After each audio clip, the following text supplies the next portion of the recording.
Brigadier साहब क्या कहना चाहेंगे?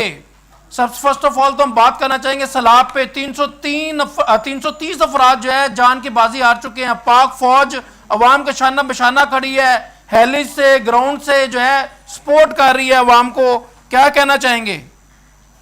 ये फौज आप ही की फौज है, ये फौज अवाम की फौज है और इस फौज को जिसके लिए अवाम प्यार करती है, ये मौका फिर फौज को मिला है कि उन्होंने फिर जो नेचुरल क्लेमिटीज आती हैं मुल्क के दिफा के साथ साथ हमारी आर्मी हर वक्त तैयार रहती है अपने वतन की बंदों की हिफाजत के लिए, चाहे वो जल्जले की सूरत में हो या जो कोई भी इस तरह की जो सैलाब। ये जब भी ये सैलाब होते हैं आपको बहुत आसान लगता है कि आर्मी एक्शन में आ गई है जी। पिछले कई सालों से, इवन जब मैंने फौज ज्वाइन की उस वक्त से ही सैलाब से पहले हमारा काम शुरू हो जाता है आर्मी का। ये आपके नॉलेज में होना चाहिए कि हमारे बंदे इसको मॉनिटर कर रहे होते हैं अपने तौर पे जी। हमारी यूनिट्स और हमारे लोग बहुत अलर्ट होते हैं जब ये हालात शुरू होते हैं और टाइम इंडिया पानी को ब्लॉक करता है और हमें ये भी खबर हो रही होती है कि इंडिया ने अचानक पानी खोल दिया है।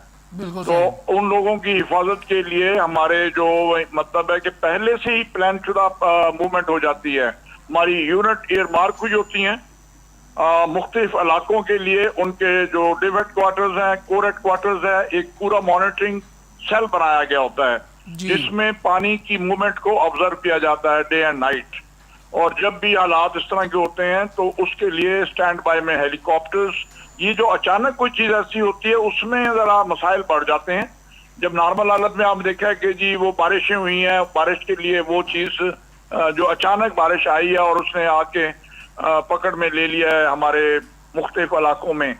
लेकिन जब मानसून का एरिया टाइम आता है, इसके दौरान हमारे बंदे जो हैं पाकिस्तान आर्मी के हर लेवल पे एक मॉनिटरिंग सेल जो है वो काम करता है और इसको हम इसी तरह करते हैं, उसी जज्बे के साथ करते हैं जिस जज्बे के साथ हम मुल्क का दफा करते हैं जी, और जिस जज्बे के साथ इंटरनल सिक्योरिटी करते हैं। तो ये आज की नहीं, ये तो है कई दहाइयों से ये चीज आप अब देखेंगे, आप हर साल का रिकॉर्ड निकालेंगे तो आपको इसी तरह पाकिस्तान आर्मी एक्शन में नजर आएगी फौलाद ये सैलाब के दौरान। तो अल्लाह ताला इज्जो मान में रखे हमारे बंदों को, और एक एक जान हमारे लिए बड़ी कीमती है क्योंकि ये जो भी मैं ये समझता हूँ कि अगर हम एक जान बचाने में भी कामयाब हो जाते हैं तो हम एक घर को बचा लेते हैं।